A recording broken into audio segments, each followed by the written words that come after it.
Welcome back to AfricaCom 2018, where we are shaping Africa's digital future.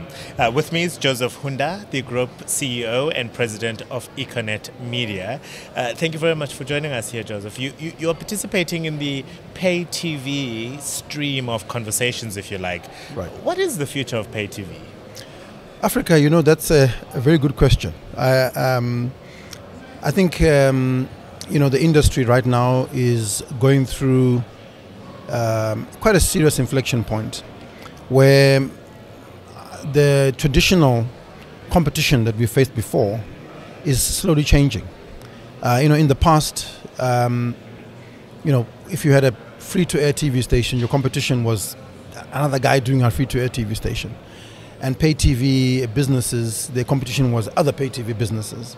But I think the competition has really become about, capturing the hearts and minds of people. And a lot of people, I think, are spending a lot more time on their mobile phones than they used to in the past. So, if you have a good show on TV, there's a good chance that as you're watching it, you're also on your phone. So the big question that we ask ourselves is, to what extent are other TV stations and other pay TV providers our competition versus social media platforms? But I think the future certainly is whoever is able to capture the audiences where they are will win at the end of the day. And my view is that I think mobile is where that is. If people are already holding their phones and they're already playing around with it, doing other things, either communicating or watching social media platforms or consuming that content, then, if we are able to capture them there, then I think that's the future. What are some of the key challenges that we'll need to overcome in order to realize that? So if I am sitting in front of my TV playing on my mobile, how do you engage with me more on that mobile, and what needs to happen in order for that to be realized? Well, at the end of the day, our business is all about content. It comes down to content. While platforms are important in terms of reaching the consumer, at the end of the day, it's still about the content. And if one is able to create content that appeals, you're able to compete with anything or anybody.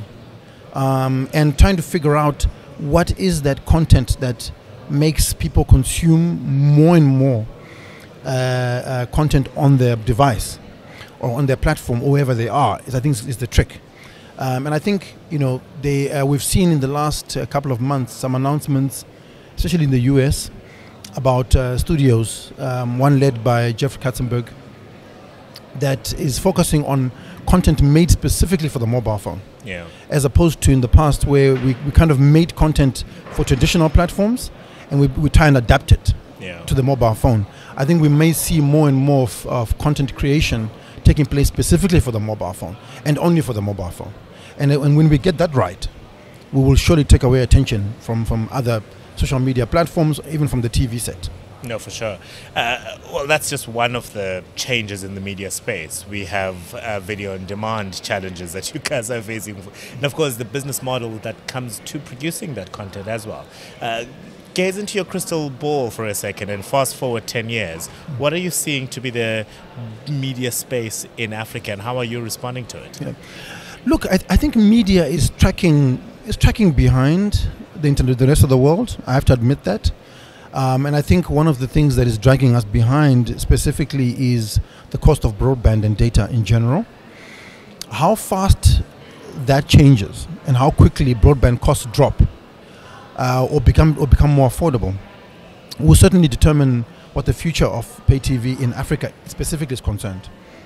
At a global level, however, I think we're probably going to see video on demand services dominate more and more. I think we'll see a lot more cord cutting taking place, especially young people are not even going to cord cut. They're not ever going to ever have a traditional pay TV subscription. For example, I've got 2 children and they don't watch any TV at all. Nothing. Zero. I meant zero TV, except maybe my son when in the sport. Yeah. But they watch nothing else. They watch nothing else but Netflix. So I think what we're going to find is that while the cost of accessing video on demand services is quite low at the moment, at $10 for Netflix as an example, I think we're going to see more and more of this video on demand services launching in the markets. I think we're probably going to have 3 or 4 that dominate, very much like social media. And while prices are low now, I think people will end up paying as much as they used to pay, only for different services.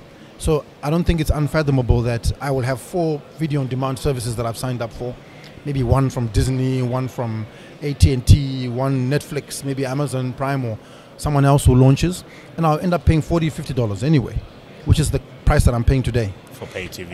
But I think we're going to see a lot more explosion of video on demand services, and that will become the default way of consuming content.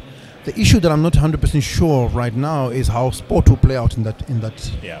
Because sport is a little bit different. It's all live based, and how that will work and how that will play in the video on demand space is going to be tricky, because it's all live, and that may either stay traditional or it may move into different delivery platforms such as OTT, etc.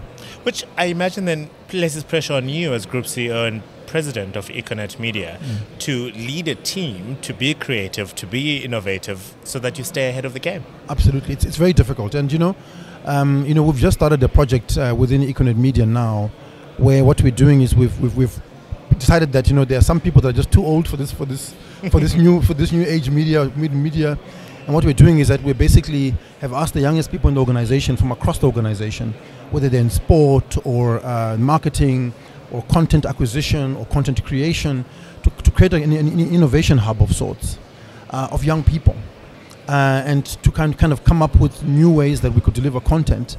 But at the end of the day, it's all about solving the customer's problem. What problem are we solving? What gap are we filling? And how do we do that in the most efficient way possible? So it's early days yet. I think we probably put them together in the last 2 or 3 weeks.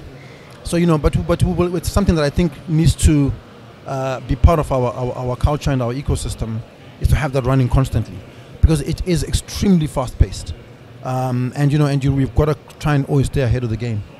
Well, Joseph Hundah, thank you very much for your time this morning. I do hope that AfricaCom 2018 will provide some measure of creative solutions for you and your team. We wish you all the best. Thank you. Thank you. It always does. Thank you.